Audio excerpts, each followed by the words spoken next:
Opo, kapatid na Daniel, salamat po sa Diyos. Salamat po sa Diyos, kapatid na Eli. Narito po ang isang sa ating mga panauhin na ibig pong magtanong. Si kapatid na Virginia Yamashita, siya po ay isang Roman Catholic. Hello po, magandang araw po, Brother Eli.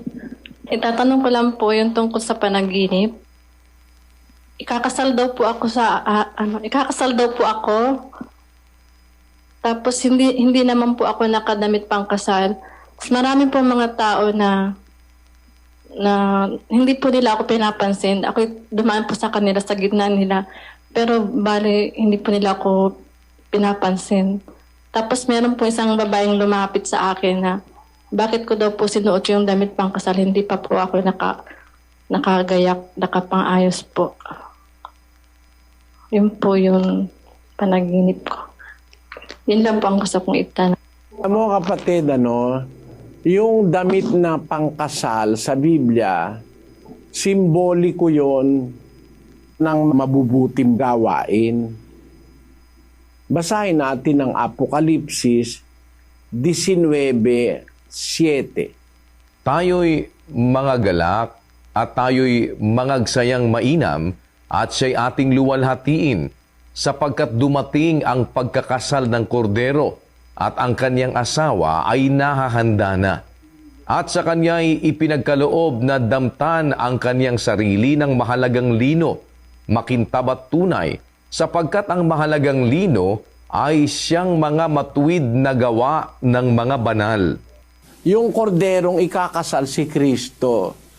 Tapos, ang ikakasal sa kanya ay yung mga nakadamit pang kasal na mahalagang lino, ang sabi.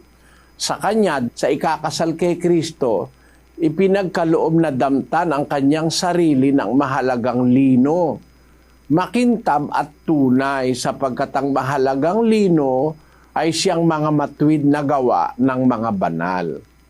Ang ibig sabihin ng damit pangkasal ay yung matuwid na gawa, yung mga gawang ayon sa kalooban ng Diyos, mga gawang ayon sa kanyang kautusan. Maaaring totoo sa iyo yung iyong panaginip, kapatid na Virginia, no?